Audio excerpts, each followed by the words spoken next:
ఆంధ్రప్రదేశ్ రాజకీయాల్లో చంద్రబాబు, వైఎస్ రాజశేఖర రెడ్డిలు ఎన్నో రకాల సంచలనాలకు కారణమయ్యారు.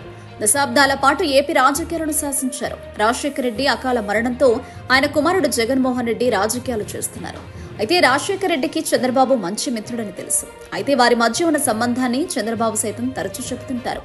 తనకు మంచి స్నేహితుడని అభివర్ణిస్తుంటారు.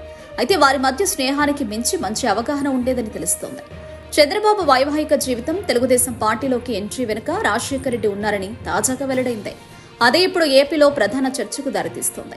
చంద్రబాబు ఉన్నతి వెనుక రాజశేఖర రెడ్డి ఉన్నారా, వారి మధ్య బంధం అంత గొప్పదా అనేది ఇప్పుడు హాట్ టాపిక్. ఇటీవల భయసభ అనే వెబ్ సిరీస్ వచ్చింది. 6 గంటల నిడివిగల ఈ వెబ్ సిరీస్ లో చంద్రబాబు, రాజశేఖర రెడ్డి మధ్య మంచి బంధాన్ని చూపించారు దర్శకుడు దేవకట్ట. ఎన్నెన్నో ఆసక్తికర పరిణామాలను వెల్లడించారు. ఇద్దరు విషయాలే కాదు, ఇందిరాగాంధీ, సంజయ్ గాంధీ, పరిటాల రవి, వంగవీటి రాధ, నాదెండ్ల భాస్కర్ రావు ఇలా అప్పట్లో చక్రం తిప్పిన అనేక మంది ముఖ్య నేతల పాత్రలతో ఈ సిరీస్ కొనసాగింది.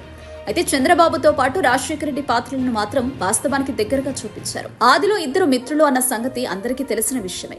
కాంగ్రెస్ పార్టీలో తొలిసారిగా ఇద్దరు ఎమ్మెల్యేలయ్యారు, మంత్రి పదవులు చేపట్టారు. చంద్రబాబు టీడీపీలో ఎంట్రీ ఇచ్చాక ఇద్దరి దారులు వేరయ్యాయి.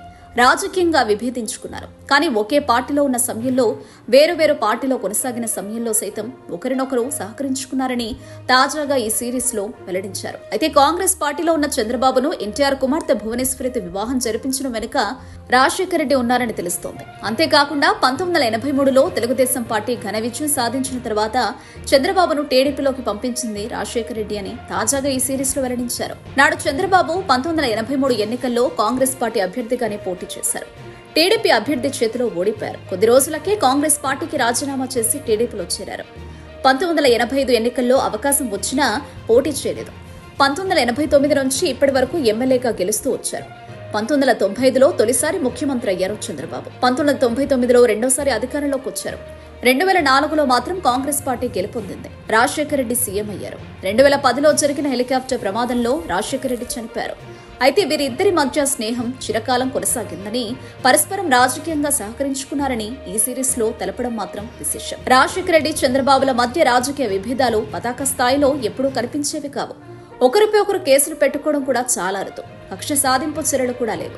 పైగా కాంగ్రెస్ పార్టీలో ఒకేసారి ఎమ్మెల్యేలయ్యారు, మంత్రులుగా వ్యవహరించారు. ఇద్దరి మధ్య స్నేహం కూడా అలానే ఉండేది. అందుకే ఇప్పుడు దేవకట్ట వెబ్ సిరీస్ లో చిన్న కల్పితాలు జోడించి అసలు విషయం చెప్పారని ఎక్కువ మంది విశ్లేషిస్తున్నారు. ప్రస్తుత ప్రతీకార రాజకీయాలకు చెప్పేందుకు ఇటువంటి సిరీస్లను ఎక్కువ మంది ఆహ్వానిస్తున్నారు.